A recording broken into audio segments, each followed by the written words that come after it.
បាទសួស្តីពុកម៉ែបងប្អូនទាំងអស់គ្នាបាទឥឡូវសូមពុកម៉ែបងប្អូនទាំងអស់គ្នាមកមើលគ្រឿងផ្សំបាទសម្រាប់យើងឆាសាច់គោអង្ក្រងទាំងអស់គ្នាបងប្អូនណាបាទចំពោះគ្រឿងផ្សំហ្នឹងមានដូចជាសាច់គោចំពោះសាច់គោហ្នឹងខ្ញុំទិញប្រហែលជា1គីឡូបងប្អូនណាហ្នឹងហើយអញ្ចឹងបន្ទាប់ពីសាច់គោមកទៀតបងប្អូនណាបាទមានដូចជា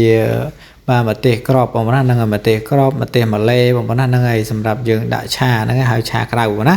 បាទហើយបន្តមកទៀតមានដូចជាទឹកគួនចំពោះទឹកគួនហ្នឹងខ្ញុំទិញប្រហែលជា2ខាំបាទអញ្ចឹងបន្ទាប់ពីទឹកគួនមកទៀតបងប្អូនបាទមានដូចជាគ្រឿងបុកគ្រឿងសម្រាប់នឹងឆាក្តៅហ្នឹង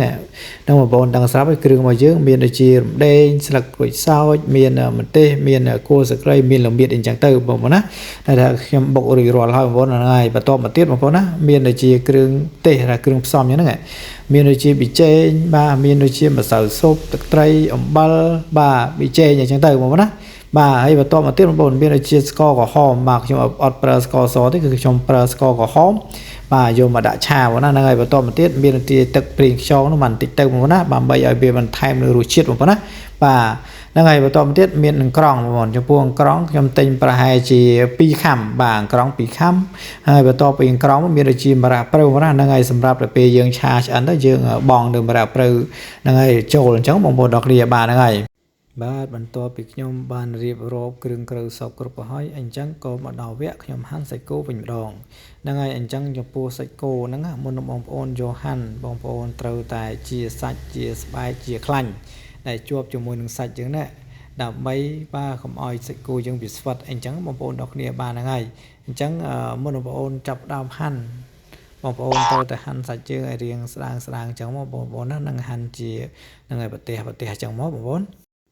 បាទបន្ទាប់ពីខ្ញុំបានហាន់សាច់គោរួចរាល់ក៏មកដល់វគ្គចាប់ផ្ដើមឆាវិញម្ដងហ្នឹងហើយអញ្ចឹងជាដំបូងបងប្អូនត្រូវតែយកខ្ទះឆាហ្នឹងបងប្អូនយកមកបងប្អូនបើកភ្លើងខ្ទះមកណាបងប្អូនត្រូវតែដាក់ខ្ទះយើងឲ្យក្តៅសិនបងប្អូនណាហ្នឹងហើយពេលដែលខ្ទះយើងក្តៅហើយចាំបងប្អូនចាក់នៅប្រេងឆាបងប្អូនបាទបងប្អូនចាក់ប្រេងឆាចូលមកបន្តិចមកហើយបងប្អូនទុកខ្លាញ់មែនទេទុកប្រេងឆាទុកខ្លាញ់យើងឲ្យវារៀងឡើងក្តៅតិចទៅ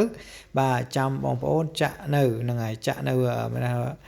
គ្រឿងដែលយើងបានផ្សំគ្រឿងយើងបានបុកហ្នឹងចូលតែម្ដងបងប្អូនហ្នឹងហើយបាទហ្នឹងហើយឥឡូវបន្ទាប់ពីខ្ញុំបានចាក់នៅប្រេងឆាហើយអញ្ចឹងប្រេងឆាខ្លាញ់ហ្នឹងក៏បានឡើងកម្ដៅហើយខ្ញុំក៏ចាប់ផ្ដើមចាក់នៅគ្រឿងបាទនៅគ្រឿងក្រៅដែលយើងបុកហ្នឹងចូលមកតែម្ដងបងប្អូនណាហ្នឹងហើយបន្ទាប់ពីចាក់គ្រឿងក្រៅចូលរួចរាល់បងប្អូនយកវាឆាមកបងប្អូនកូរចុះកូរឡើងទៅបងប្អូនណាបាទដើម្បីហ្នឹងហើយឲ្យមានន័យថាឲ្យគ្រឿងរបស់យើងហ្នឹងវាឡើងស្ពណ៌វាឡើងក្រហមឡើងក្លិនឈ្ងុយហើយបាទចាំយើងចាក់នៅសាច់គោចូលតែម្ដងបងប្អូនបាទបន្ទាប់ពីគ្រឿងខ្ញុំបានកូរវឹកឆាចុះឆាឡើងមក4 10 20 30ត្រឡប់មកក៏ចាប់ផ្ដើមឡើងក្រហមឡើងក្លិនឈ្ងុយបងប្អូនអញ្ចឹងបន្ទាប់ពីគ្រឿងឡើងក្លិនឈ្ងុយខ្ញុំក៏ចាប់ផ្ដើមចាក់សាច់គោចូលតែម្ដងបងប្អូនហ្នឹងបន្ទាប់ពីចាក់សាច់គោចូលហើយខ្ញុំក៏បានឆាណាខ្ញុំក៏បានឆា4 10 20ត្រឡប់អីអញ្ចឹងទៅបងប្អូនណាដើម្បីឲ្យវាចូលជាតិជាមួយគ្រឿងរបស់យើងហ្នឹងបងប្អូនណាបាទបន្តមកទៀតខ្ញុំក៏ដាក់នៅម្សៅស៊ុបបន្តិចបាទឲ្យវាចេញបន្តិច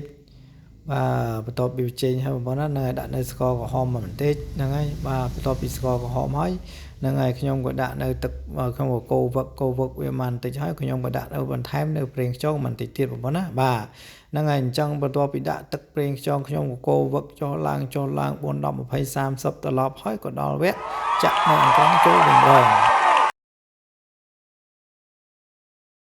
បាទបន្តមកទៀតខ្ញុំក៏ចាប់ផ្ដើមចាក់នៅអង្ក្រងចូលបងប្អូនណាហ្នឹងហើយបន្ទាប់ពីខ្ញុំចាក់អង្ក្រងចូលខ្ញុំក៏ឆាវឹកចុះឡើងបន្តិចទៀតទៅបងប្អូនហ្នឹងហើយបន្ទាប់ពីឆាវឹកកូរចុះកូរឡើងហើយបាទបន្ទាប់ពីខ្ញុំបានឆាវឹកចុះឡើងហើយខ្ញុំក៏ចាប់ផ្ដើមចាក់នៅទឹកគួនចូលតែម្ដងបងប្អូនហ្នឹងហើយអញ្ចឹងបន្ទាប់ពីខ្ញុំបានចាក់នៅទឹកគួនចូលខ្ញុំក៏យកវែកឆាមកខ្ញុំក៏ឆាចុះឆាឡើងកូរវឹកកូរឡើងទៅបាទដើម្បីឲ្យវាសពូនឲ្យវាបាទចូលជាតិជាមួយបន្លែជាមួយនឹងសាច់ជាមួយនឹងគ្រឿងដែលយើងបានបង់អញ្ចឹងណាពុកម៉ែបងប្អូនទាំងអស់គ្នាបាទបន្ទាប់ពីខ្ញុំបានដាក់តកួនហើយខ្ញុំក៏ឆាចុះឆាឡើងហើយអញ្ចឹងតកួនខ្ញុំក៏ចាប់ដើមសពូនហើយបងណាហ្នឹងចុះពីតកួនសពូនហ្នឹងខ្ញុំក៏ចាប់ដើមចាក់នៅម្ទេសក្របម្ទេសម៉ាឡេហ្នឹងចូលតែម្ដងបងប្អូន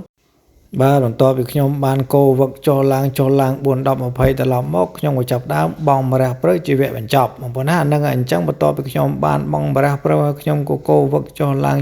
មកដើម្បីឲ្យម្រះព្រៅយើងវារៀងឡើងសពូនបងប្អូនណាបាទអញ្ចឹង